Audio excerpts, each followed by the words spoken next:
Reka nizere ko mumeze neza, ndabasuhuje nanone aho mukurikira muherereye mu bice bitandukanye by'isi.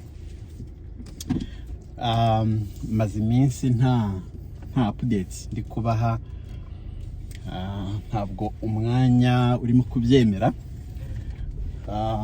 Abantu tumaranye igihe, ngira ngo murabizi ko nababwiye ko uyu mwaka mu by'ukuri ntabwo ndi kuboneka cyane, ariko ndagerageza uko bishobotse. Hisemo rero kubaka video ndi mu nzira. Mfite ibintu nka bibiri mbonye nabaganirizaho mu minota mike mfite. Icya mbere ndaza kubabwira ku bijyanye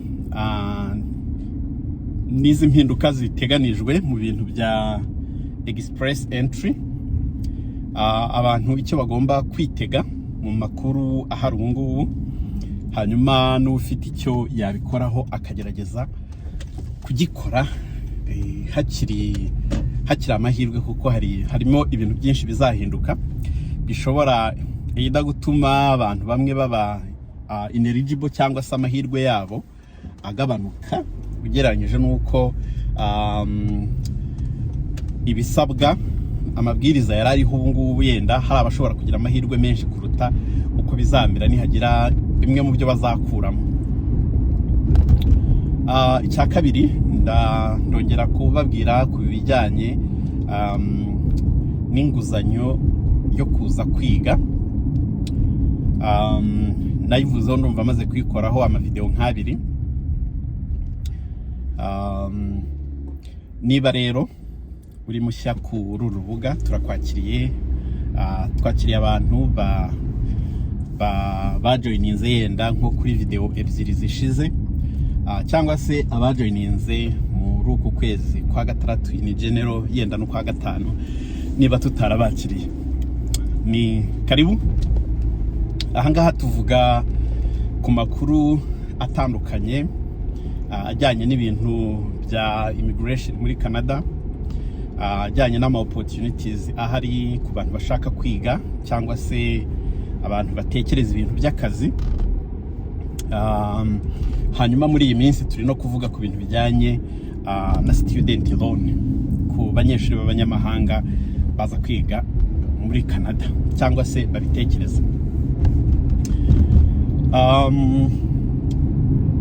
Reka mpere ku cyambere, ku kijyanye n'impinduka dutegereje mu bintu bya express entry. Express entry, tekereza ko abantu bamaze igihe bankurikira bashobora kuba bamaze kuyisobanukirwa, cyangwa se mushobora kuba mukurikira izindi mbuga zivuga ku bintu bya immigration. Ni systeme leta ikoresha itoranya abantu baza gutura muri Canada muri porogaramu twita ko ari economic immigration programs. Government rero ikabikoresha express entry mu kumanaginga amaporogaramu atatu, harimo federal skilled worker, hakabamo federal skilled trade, hakabamo na Canadian experience class. Nizo porogaramu eshatu zisanzwe zirimo.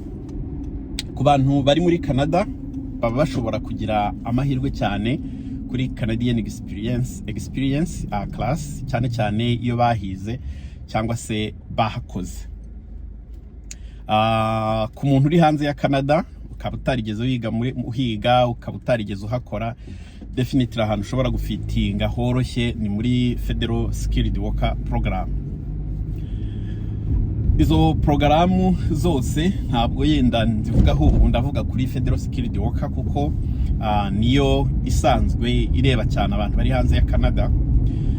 Tuyita ko ari point based system, no kuvuga ko ikoresha ikintu kimeze nko gutanga amanota kugira ngo itoranye umuntu ushobora kuza akaba established muri Canada, agatanga umusanzu we kuri ekonomi y'igihugu nawe akiteza imbere. amanota agashingira kuri fagiteri dukunda kuvugaho ni imyaka y'umuntu, uko umuntu akiri umujene, umuntu ubona maximum points kuri iyo fagiteri ni umuntu utarengeje imyaka 29. Donc kuva ku myaka ndibwira 19 nimba nibuka neza kugera kuri 29, uwo muntu abona maximum points. Iyo hitinze imyaka 30 no kuvuga ko points zigenda zigabanuka buri uko hajyaho umwaka umwe ku myaka y'ubukure bwawe, hari amanota agenda agabanuka, no kuvuga ko amahirwe agenda agabanuka iyo hitinze 30, kuko ubwo ama points wakabonye ku myaka abagiye agabanuka. Indi fagiteri ni education level. Education level, uko umuntu agira level iri hejuru niko aba afite amahirwe, kubera ko urabyumva ko umuntu ufite bachelor's degree cyangwa se ufite just nka undergraduate diploma, nk'abantu bafite ama AA cyangwa ama advanced diploma yo kuri undergraduate level, ntabwo wabitinga umuntu ufite bachelor's degree. Wa bachelor's degree ntabwo yabona amanota nk'ayo ufite masters, wa masters ntiyabona amanota nk'ayo ufite PhD. Ni ukuvuga ko uko ugira education iri ku rwego rwo hejuru niko amanota azamuka. Ikindi ni work experience. Ubu gahunda zihari cyangwa se amabwiriza akurikizwa avuga ko mu myaka 10 ishize, uhereye igihe utangiye application, ugomba kuba ufitemo experience nibura y'umwaka umwe, amezi 12 yikurikiranya, cyangwa se amasaha 1560 niba nibuka neza. Ayo masaha ukaba warayakimiratinze, either ukora full time amasaha 30 mu cyumweru, cyangwa se ukaba ukora part time. Hanyuma ariko ukaba warakoraga muri occupation iri muri kategori urimo ushakiraho amahirwe yo kuba selected muri express entry. Tuvuge nimba uri nkunda gutanga ibyo muri healthcare cyane, ni rwo rugero hita rubanguka. Nimba uri umu infirmier, ni ukuvuga ko ugomba kuba mu mezi 12 ashize warakoze akazi k'ubw'infirmier nibura igihe kingana n'umwaka. Nimba ushaka gukoresha sciences infirmière nka occupation, nk'ikintu wize, kuba ari cyo wakoresha muri izi gahunda za express entry. Nuko kontu bimeze. Indi fagiteri, ubwo icyo cya experience, uko ugira imyaka myinshi mu kazi niko ubona amanota menshi, maximum points uzibona ufite nibura imyaka 3 cyangwa irenga ya experience. Indi fagiteri ni fagiteri y'indimi. Ubumenyi ku ndimi, kanadikoresha icyongereza n'igifaransa. Rumwe muri zo ushobora kuba uvuga neza, ukaba warakoze ibizamini ukabona level 7. Level 7 warakoze nka IELTS, ugomba kuba hose warabonye 6. Ruvuga mu kuvuga, mu kwandika, gusoma, kumva, ukaba warabonye 6 rwose uba uri kuri level isabwa. Iyo tubihinduye mu cyo twita Canadian language benchmark, uri kuri level 7 ariyo isabwa kugira ngo ushobore kuba eligible muri porogaramu nibura imwe muri izo ziba muri express entry. Iyo ugira amanota menshi rero bikongerera amahirwe, uko ugira amanota menshi mu ndimi, kubera ko babitangira amanota menshi urebye. Ni na fagiteri twavuga ko ufiteho ubushobozi, ushobora kugira ikintu uhinduraho. Imyaka yawe nta kintu wayihinduraho kuko irakomeza ikazamuka, ubwo ku amanota nyine yo wayabora ntacyo wahindura. Work experience, nimba ufite imyaka irenze 3 ntacyo wahindura, uko wongeraho indi myaka myinshi ntacyo bihindura, kuko imyaka 3 bagoha maximum points. Education level, ubishoboye ari projet urimo ukora ukavuga utireka nzamure level yenda nongireho masters nimba nafite bachelor's degree, yes yo kirashoboka. Ikindi, indimi ushobora kuzikoraho ukabona amanota menshi, ushobora kuzitegura ukihugura neza ukaziga, rwose nabagera ko zitanga amanota menshi cyane, bishobora kukuzamurira amahirwe kuri profile yawe. Twari tuvuze rumwe muri izo ndimi. Uramutse uzivuga zombi ariko urugufata nk'urwa kabiri, nimba urwa mbere ari icyongereza, urwa kabiri kikaba ari igifaransa, ugomba nibura kubona level ya 5 kugira ngo urwo rurimi rushobore kuba considered urubonere points. Level 5 ngira ngo ni nk'igihe waba wabonye 4 n'igice cyangwa se 5, ntabwo aho nahita nibuka detail neza, ariko level 5 haba ari 4 n'igice muri aya TCF tubaye ariko tubibara. Ariko nabonye uburyo ba gradinga indimi z'igifaransa bitandukanye nuko bakora ku cyongereza, nuko bimeze. Hanyuma ikiyongeraho ni adaptability bayibara bashingiye iyo wize muri Canada, iyo ni connection nziza. Nimba warahakoze, iyo ni connection nziza. Nimba hafite umuvandimwe muvukana cyangwa se umubyeyi wawe cyangwa se umuvandimwe w'umufasha wawe, bagarukiraho ngaho ntabwo bajya kure. Donc ni abantu muvindimwe, ni ababyeyi bawe, ni aba in-laws, naho ngaho ntibarengaho. Ufite umwe muri abo utuye muri Canada, ibyo nabyo bagira amanota babiguhera. Iyo ni connection.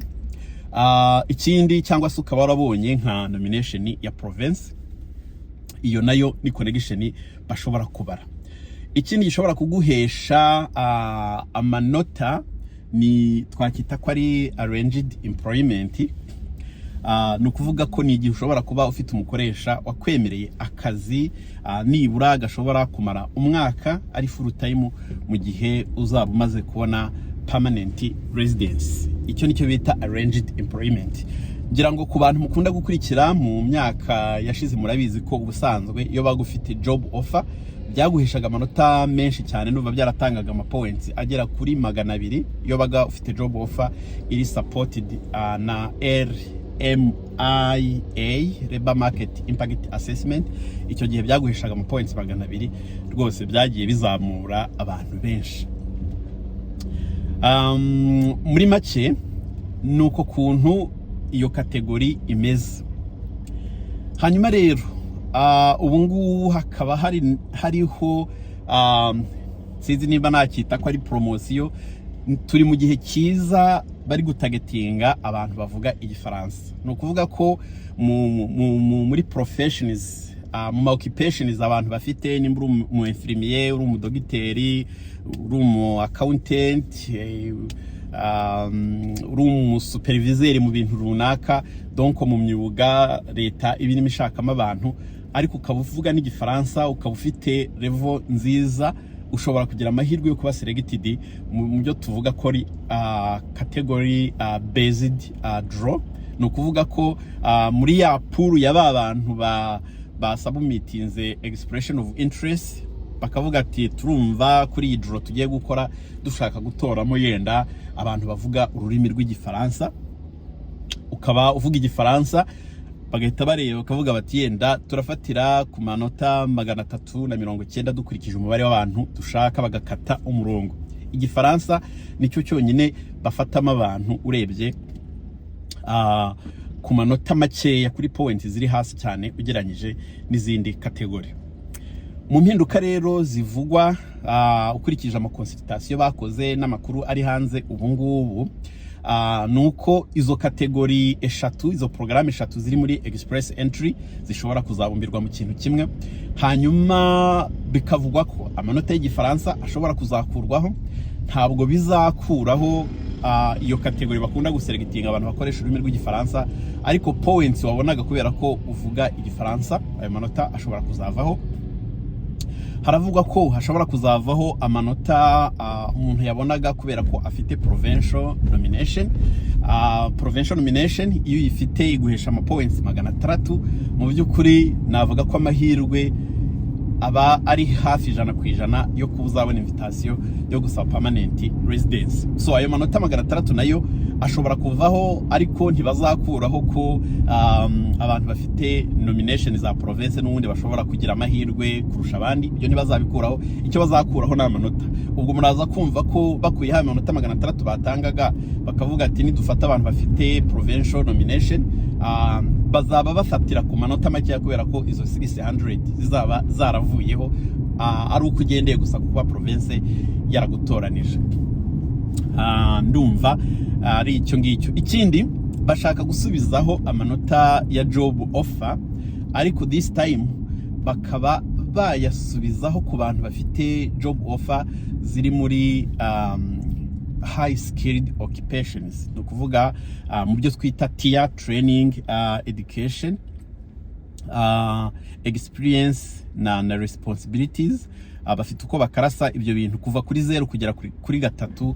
Donc ni imyanya iri hejuru yo mu buyobozi, za management na leadership, za supervisors, kuza kugera ku ma professional occupations, no kugera nibura ku ma occupations asaba kuba ufite nka diploma yenda yo muri college, ibintu nk'ibyo. So naho ngaho bari gutagetinga, bivuze ko bashaka gusubizaho points batanga ku muntu ufite job offer, ariko gusa ku muntu ufite job offer muri occupation izo muri high skilled occupations, atari akazi kabonetse akariko kose. Ibi rero bivuze iki? Bivuze ko mu by'ukuri abantu bakwije requirement byakabaye byiza bihutiye gusubmitinga expression of interest. Mu gihe izo mpinduka zitaraza, zizahindura byinshi, zishobora kuzagabanya imibare y'abantu bafataga. Harimo umuntu uri eligible uyu munsi, icyo gihe ashobora kuzaba atakiri eligible kuko hari ama points amwe bashobora kugenda bakuraho. Hari abantu bamaze gukora indimi bafite nko mu Gifaransa B2, C1, abo bantu ba eligible ko bashobora gufungura expression of interest, bashobora gufungura profile muri express entry. Muri iki gihe bakaba bashobora kugira amahirwe baramutse bujuje izindi fagiteri zitanga amahirwe. Hanyuma abandi turebaho ubwo muri kategori z'abantu bakoresha igifaransa, amahirwe aracyahari kuko haracyari n'izo points batanga ku muntu uvuga ururimi rw'igifaransa. Donc twavuga ko hari ibintu bikiriho ubu ngubu bigitanga amahirwe ashobora kuzavaho mu gihe impinduka bari gukora zizaramuka zigiye hanze. Ibintu by'amanota ni ibintu bashobora guhindura anytime, kubera ko ntabwo bisaba guhindura itegeko. Donc ntibisaba guhindura ingingo z'itegeko zijyanye n'ibya immigration. Uko basayininga amanota ajyanye n'imyaka se, ajyanye n'amashuri na za experience n'ibyo byindi bituvuga, ministeri ibishinzwe ishobora gushyiraho uburyo bashobora guhita bahindura amanota, baka-updatinga, bakavuga uko bazajya batanga points badategereje guhindura itegeko. Bashobora kuzabikoraho, byo bizatwara igihe, ni ibintu bitwara igihe kugira ngo bakore ama revision, ariko ibyo bintu bijyanye n'ama points ni ibintu bashobora guhindura anytime babifitiye authority. Numvaga ari icyo navuga ku bintu bijyanye na express entry na federal skilled worker program. Hanyuma rero icya kabiri ari nacyo cya nyuma ni ibintu bijyanye n'inguzanyo yo kuza kwiga muri Canada.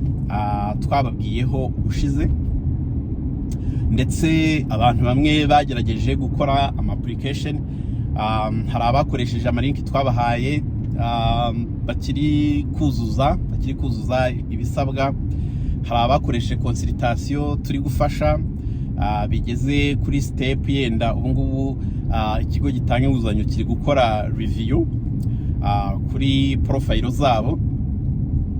Hanyuma abandi namwe mushobora gutekereza ko ari ibintu mushobora kugerageza, mwabanza mukareba amavideo abiri yabanje nashyizeho, kubera ko hari ubushobozi runaka ugomba kuba ufite.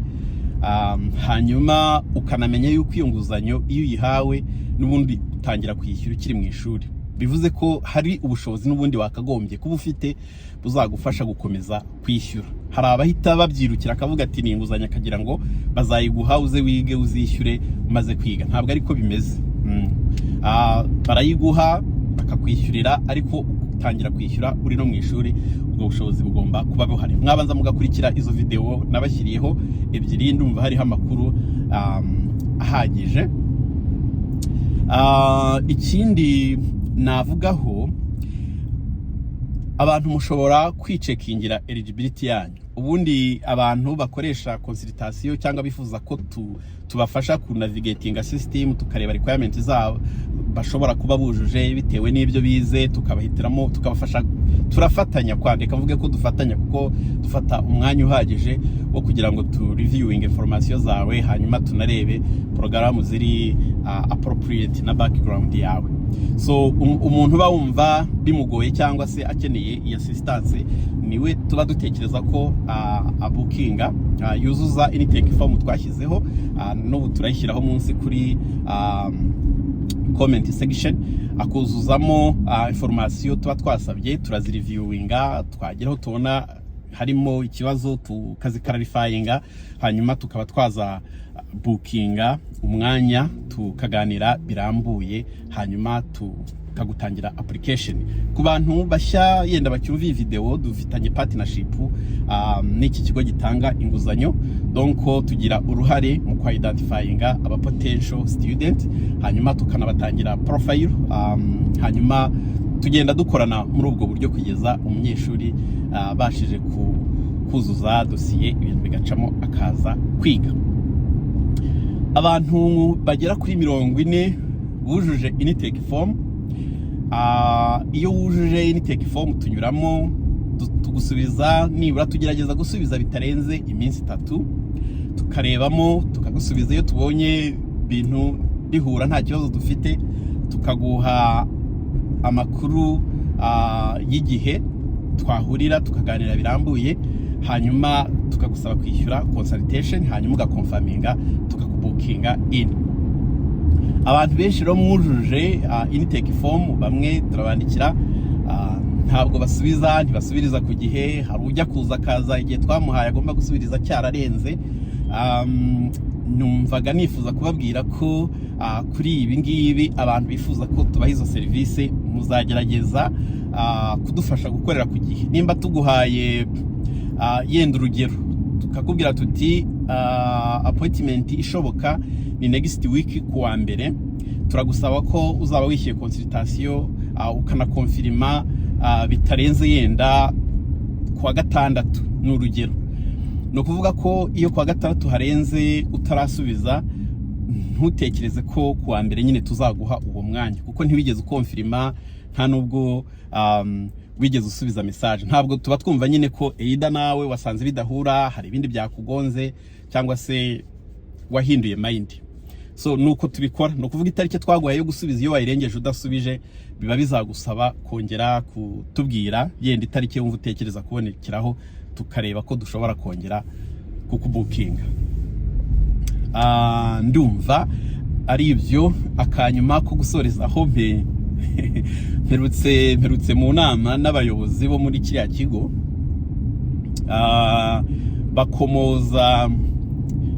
bakomoza kuri iriya event yari igiye kubera muri Remigo Hotel, ko bategisipegitingaga ko hazaza abantu benshi bakurikije amakuru bari bafite. Bati hitabiriye abantu benshi bashobora kuba bagera nko kuri 400, ku buryo byatumye leta iba involved, igikorwa ntikigende nk'uko yenda cyateganijwe. Nahoze nibaza, ubundi birashoboka ko umuntu ashobora guhaguruka akajya mu gihugu cy'abandi, akajya nko gukora presentation runaka nta nzego yamenyesheje, nubwo ntazi neza nimba kiriya gikorwa icyari cyateguwe inzego zari zibizi ko hari igikorwa nka kiriya kigiye kuba, cyane cyane yari igikorwa kizanywe n'abantu b'abanyamahanga. Ntabwo nzi, nshobora kuba harabayemo ikibazo mu mitegurire, ariko kandi icyo nakongeraho ni no kuvuga ko muri bariya abantu bose bari baje, niyo bagira amahirwe igikorwa kikaba, mu by'ukuri abantu bashobora kuba eligible ntabwo bashobora kuba benshi cyane, kuko kugira ngo bakwasesinge bakwemereye iyo nguzanyo, murabyumva icyambere ugomba kuzabonura ubushobozi buhora bwo gukomeza kwishyura buri kwezi udasimbutse n'ukwezi na kumwe. Ikindi bashaka abantu bakiri abajene, ariko navuga n'abantu bakuru ntibibujijwe, ariko abakiri batoya baba bafite amanota menshi, niko navuga, bafite amahirwe menshi yo kuba approved. abantu badafite imyenda batari recorded muri systeme z'iwacu ko bafite imyenda batishyura neza. Ikindi abantu badafite ama criminal records. Ikindi abantu batigeze bimwa visa bafite amahirwe, baba bafite amahirwe ari hejuru, niko navuga. Nuvuga ko mu guselectinga mu by'ukuri bareba umuntu potential student ufite amahirwe menshi yo kuzabona admission mu cyo ashaka kwiga, ufite amahirwe menshi yo kuzabona visa bitewe na background ye na history, ufite amahirwe yo kuzaba successful. Nuvuga ko mwishura agomba kuba yaranakoze neza kugira ngo bizere ko azaza na hano mwishura akiga agatsinda neza. Murabyumva ko ni umushoramari nyine, agomba kumenya ko inoti ze atazazibura. Nuko kuntu bimeze. Ndumva rero ibyo bihagije for now. Tuzagerageza gushaka uko twakomeza kubagezaho n'izindi updates zihari tutarabonera umwanya, uko umwanya uzajya bitwemerera. Mukomeze rero mugubwe neza, Nyagasani akomeze kubarinda, muhahe muronke, kandi dukomeza kubifuriza ubuzima buzira umuze mwe mwese abadukurikira hano ndetse n'imiryango yanyu. Turi kumwe naho utaha. Ciao ciao.